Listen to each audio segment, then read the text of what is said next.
আমি মোহাম্মদ টিপু সুলতান। আমি আজকে আপনাদেরকে দেখাবো মাইক্রোসফট অফিস থেকে এক্সেলের মাধ্যমে কীভাবে সেরাশিট তৈরি করা যায়। চলুন আমরা দেখে আসি।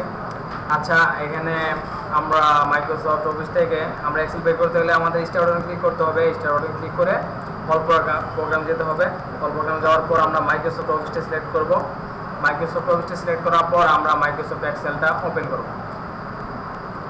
তো হয়তো আমরা অনেকেই মাইক্রোসফট এক্সেল থেকে আমরা কীভাবে টেক্সট লেখা লাগে, নাম্বার লেখা লাগে, এগুলো আমরা জানি। তো আমরা আজকে সেলারশিট তৈরি করা কীভাবে সেটা আমরা দেখব। আমি আগে থেকে আপনাদের জন্য ফরম্যাট করে রাখছি। তো চলো আমরা ওইটা দেখে আসি। আমি আগেরটা ওপেন করতেছি, একটু ওয়েট করুন। আমি আগেরটা ওপেন করতেছি।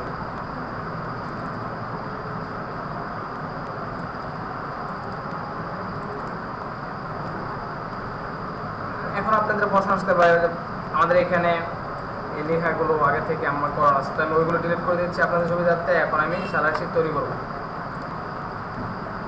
আচ্ছা, এখানে আমাদের সেলারশিট তৈরি করতে গেলে আমাদের প্রত্যেকের কোড নাম্বারটা দেওয়া থাকবে। আমরা কোড নাম্বারগুলো লিখবো, নেম দেওয়া থাকবে, আমরা নেম লিখবো, বেসিক স্যালারিটা দেওয়া থাকবে, আমরা স্যালারিটা লিখবো, তাই তো? আচ্ছা, যদি আমাদের এটা দেওয়া থাকে তাহলে আমাদের স্যালারি শিটের মধ্যে যে কন্ডিশনগুলো ছিল, কন্ডিশনগুলো কী কী যেন ছিল আমাদের দেখো তো একজনে। এখানে কি বলা ছিল? প্রথমটা কোম্পানি বেসিক স্যালারি এর উপর 50% হাউস রেন্ট বাধা দেয়। আচ্ছা, এখানে আমাদের বলা ছিল কি 50 কি কোম্পানি বেসিক স্যালারির উপর 50% হাউস রেন্ট বাধা দেয়। তাই আমাদের এখানে হাউস রেন্ট লেখাটার উদ্দেশ্য। এরপরে দ্বিতীয়টা কি ছিল? কোম্পানি বেসিক স্যালারি এর উপর 10% মেডিকেল ফি দেয়। মেডিকেল ফি দেয়। তো আমি মেডিকেল ফির জন্য মেডিকেল ফি দিলাম, এখানে বসালাম। এরপরে কোম্পানি বেসিক স্যালারি এর উপর 2% পেনশন ফান্ড এর জন্য কেটে নেয়। আচ্ছা, তৃতীয় সময়ের জন্য কাইটা নিল, এটাও আমি বসালাম। এরপর আমার নিচে ছিল কি নিম্নলিখিত শর্তে ব্যাট কেটে নেয়। আমার যার সবগুলো শর্ত সমূহগুলো এখানে বসানোর পর আমার কি আসবে? Net salary. নেট স্যালারি মানে কি? আমাদের মোট স্যালারিটা, মোট টাকা কত আসছে সেটা। আচ্ছা, এখন আমাদের মনে করি এগুলো আমাদের কি দেওয়া আছে? কোম্পানি থেকে দেওয়া আছে আমাদের বেতন। এখন কোম্পানি বেসিক স্যালারির উপরে হাউস রেন্ট ভাতা কত পার্সেন্ট দিতে দেয়? আমাদের 50%। তাহলে এখন যদি আমাদের এখানে 50% হাউস রেন্ট ভাতা বের করতে হয়, তখন আমাদের যা করতে হবে, হয়তো আমরা সবাই জানি আমাদের গুণ করলে কি করতে হয়। এখন আমরা যদি কোম্পানি বেসিক স্যালারির উপরে বের করতে যাই তাহলে আমাদের এখানে যা করতে হবে, আমি সমান চিহ্ন দিব। এখন আমার কিসের উপরে দেওয়া হয়? এখানে কোম্পানির বেসিক স্যালারির উপরে। আমাদের বেসিক স্যালারিটা যেন কোনটা?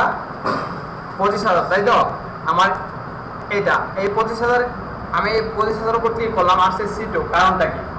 এখানে আমার কারণটা হচ্ছে কি আমার সি এর ঘর আছে, এই যে এটা আমার কলাম, সি কলামের মধ্যে, এবং রোটা আমার কি 2 রোর মধ্যে, তাই তো? এটা আমার আছে C2, আমি C2 এর ঘরে ক্লিক করলাম, বুঝতে পারছি? আচ্ছা, আমি এখানে ক্লিক না করে যদি আমি চাই কিবোর্ড থেকে লিখবো, আমি C2 বসে দিলেও পারি। এখানে কোনো চিহ্ন দিয়ে আমি 50% দিয়ে দেবো, শিফট 5 দিলে আমার পার্সেন্ট চলে আসবে। এখন আমরা তো এটা বুঝতে পারছি। তো এখন আমি ইন্টার ক্লিক করার পর আমার কি হয়ে গেছে? 50% হাউস রেন্ট বাধা বের হয়ে গেছে, বুঝতে পারছি তো? আচ্ছা, এখন আমার এখানে কার্সরটা রাখার পর, এখানে আমি রাখার পর প্লাস চিহ্ন আসছে কালো, এখন ছিল সাদা। আমি কালোটা এখানে আসার পর আমি লেফট বাটন ক্লিক করে ধরে নিচের দিকে টান দিলে আমার এটা কি এর সমান অনুপাত বের হয়ে গেছে, কি 50% অনুযায়ী সবগুলো বের হয়ে গেছে, বুঝতে পারছি? আচ্ছা, তাহলে আমাদের এখানে আমাদের এই কাজটা কি C2 বেসিক স্যালারির উপর কত পার্সেন্ট দেয়? 10%। কি দেয়? মেডিকেল ফি। তাহলে আমি 10% মেডিকেল ফিটাও বসে দিতে পারলাম, এটা তো বুঝতে পারছি সবাই। এরপর বলছে কি পেনশন ফান্ড এর জন্য কেটে নেই। আগে তো আমি বের করতে হবে, পরে না কেটে নেবো, তাই তো? এখন আমার 2% কিসের উপরে? বেসিক স্যালারির উপরে। বেসিক স্যালারি কোনটা? আমার C2 গুণন 2%, বুঝতে পারছি? তাহলে আমি এটাও বের করতে পারলাম। ওকে, এরপর আসছে কি ব্যাট। ব্যাটের শর্তটা যেন কি দেওয়া ছিল? যাদের বেসিক বেতন 2000 এর কম তাদের ব্যাট নেওয়া হবে না। এখানে প্রথমটা বলা আছে কি যাদের বেসিক বেতন 2000 টাকার কম তাদের ক্ষেত্রে কি কোনো ব্যাট নেওয়া হবে না, তাই তো? তো আমরা এখানে বেসিক স্যালারি ব্যাটটা বের করতে গেলে আমাদের যা করতে হবে, আমরা সমান চিহ্ন দেব, দেওয়ার পর আমি যাদের বেসিক বেতন ব্যবহার করবো। বেসিক বেতন বলতে এখানে আমার বলা আছে কি 2000 কম তাদের ক্ষেত্রে কোনো ব্যাট নেওয়া হবে না। তাহলে কি আমি ইফ দিতে পারি? ইফ মানে কি যদি কম হয় তাহলে নেবেন, আর যদি বেশি হয় তাহলে নেবেন। তাহলে আমি যদি দেওয়ার জন্য কি করতে পারি ইফ ব্যবহার করলাম, ইফ ব্যবহার করে ব্র্যাকেট দিয়ে আমি দিলাম কি C2, মানে বেসিক স্যালারির কত 2000 এর কম না 2000 বেশি বলা হয়েছে এখানে 2000 কম, তার থেকে কোনো ব্যাক নিব না, তাই আমি স্মলার দেন কত দিলাম 2000, তার থেকে কোনো ব্যাক নেওয়া হবে না, তাই আমি কমা দিয়ে 0 বসিয়ে দিলাম। কমা দিলাম কেন, যেন ওটার সাথে সংযুক্ত না হয়, সংযুক্ত হলে 20000 হয়ে যাবে আবার। আচ্ছা আমি কমা দিয়ে প্রথমটা শেষ করলাম। দ্বিতীয়টা কি বলা ছিল আমার, তাদের বেসিক বেতন 2000 এর উপর এবং 5000 এর কম তাদের ক্ষেত্রে 5% বের ধরা হবে। এখানে বলা হয়েছে যাদের বেসিক বেতন 2000 এর উপর এবং 5000 এর কম তাদের ক্ষেত্রে 5% বের করা হবে। এখানে আমাদের এইটা একটু লক্ষ্য করতে হবে, আমাদের বেসিক বেতন বলছে কি যাদের বেসিক 2000 এর উপর এবং 5000 এর কম। এখন এবং কথাটা আসছে তো, তাই আমার কি ইংরেজিতে এন্ড কিন্তু প্রথম বলতে, তো আমার প্রথম সূত্রটা শেষ হইলে আমাদের দ্বিতীয়টার মধ্যে আমরা আসি, তাই তো? আচ্ছা দ্বিতীয়টা আসলে কি আমার কি আবার কি করতে হবে, ইফ দিতে হবে, মানে ইফ মানে যদি ইফ দিলাম ব্র্যাকেট দিয়ে আমি কি এবং এর জন্য আমি এন্ড বসালাম প্রথম, এন্ড বসালাম। এখন আমি মূল কাজে আসি। মূল কাজটা কি বলা হয়েছিল কি যাদের বেসিক বেতন 2000 এর পর নাকি 2000 এর উপর, 2000 এর উপর 5000 কম, তাহলে আমি বেসিক বেতন দিলাম ইজ গ্রেটার দেন 2000, তাই তো? দিলাম একটা ব্র্যাকেট দিয়ে আবার দিলাম কি বেসিক বেতন কি C2 স্মলার দেন 5000 দিলাম তো। আচ্ছা এখন আমি কি করলাম, একটা ব্র্যাকেট দিয়ে দিলাম, একটা কমা দিয়ে দিলাম। এখন আমি এর প্রতি বসাবো কি বলছে এখানে তাদের ক্ষেত্রে কত পার্সেন্ট বাড়তে হবে, 5%। তাহলে আমি ক্লিক করে গুণন 5%, 5% না? আচ্ছা এটা বুঝছি তো আমরা। আচ্ছা তাহলে আমাদের এটা বুঝছি। আচ্ছা এরপরে আমি তৃতীয় নম্বরটা আসি, আমি এটা কমা দিয়ে দিলাম। তৃতীয় নম্বরটা আসি, তৃতীয় নম্বরটা কি বলা হয়েছে এখানে, যাদের বেসিক বেতন 5000 বা এর উপরে তাদের সবার ক্ষেত্রে 10% বের ধরা হবে। বলা হয়েছে কি যাদের বেসিক বেতন 5000 বা এর উপরে তাদের সবার ক্ষেত্রে 10% ব্যাক দেওয়া হবে। এখানে সবার কথাটা উল্লেখ করা আছে, তাই আমি এখানে যা করতে হবে আমি আবারও কি করব, ইফ দিব। ইফ মানে যদি আমি ইফ যদি না দেই তাহলে যদি 5000 কম বা বেশি হয় তাহলে এটা অটো নেবে না।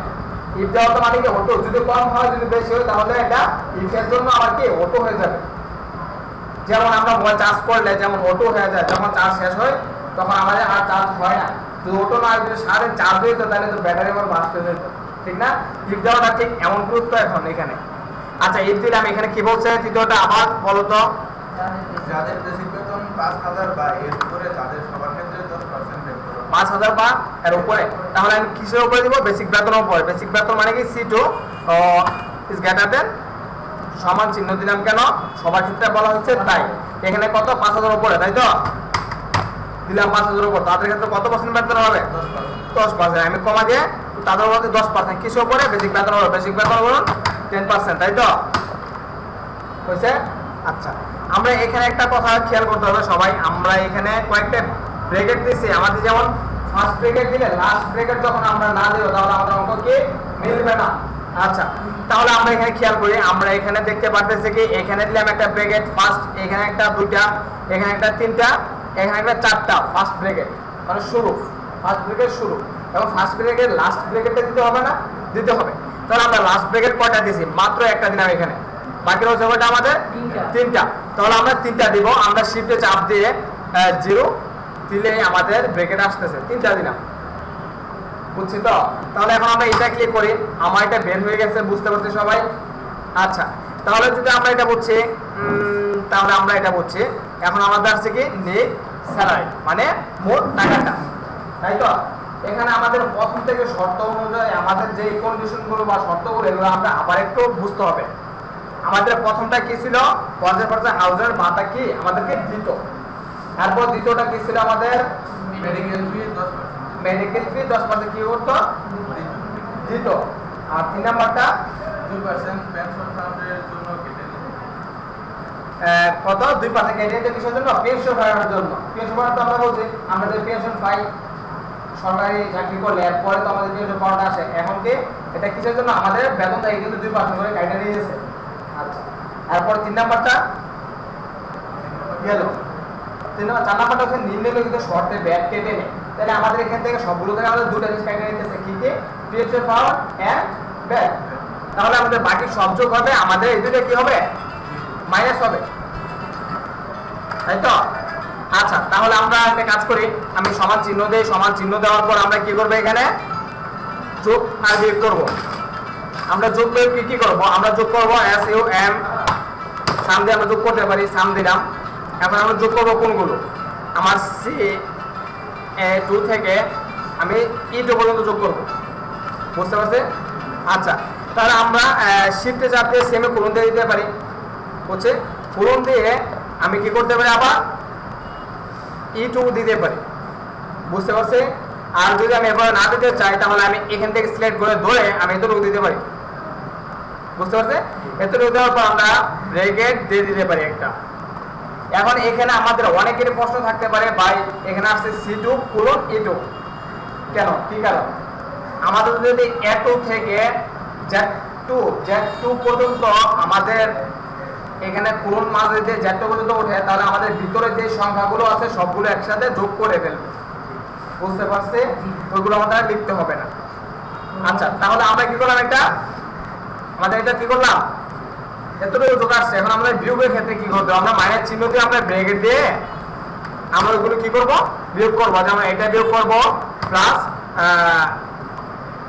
ব্যাক বিয়োগ করব, বুঝতে পারছি আমরা এটা? আচ্ছা, তাহলে আমরা এটা ক্লিক করার পরে কি আমার এটা কি হয়ে গেল? আমার এটা বের হয়ে গেল নেট স্যালারিটা। সবাই বুঝতে পারছি আমরা? আচ্ছা, তাহলে এখানে তো কোনো কারো প্রশ্ন নাই? আচ্ছা, ওকে। তো আশা করি দর্শকরা আপনারা বুঝতে পারছেন। আর যদি আমার যা দেখেন যদি ভালো লাগে লাইক কমেন্ট করতে বলবেন না। আর আমার চ্যানেলটি সাবস্ক্রাইব করে রাখবেন, আরও আপডেট ভিডিও পেতে, আরও অফিসিয়াল ভালো ভালো ভিডিও পেতে আমার চ্যানেলটি সাবস্ক্রাইব করে রাখবেন। তো ধন্যবাদ বন্ধুরা, আল্লাহ হাফেজ।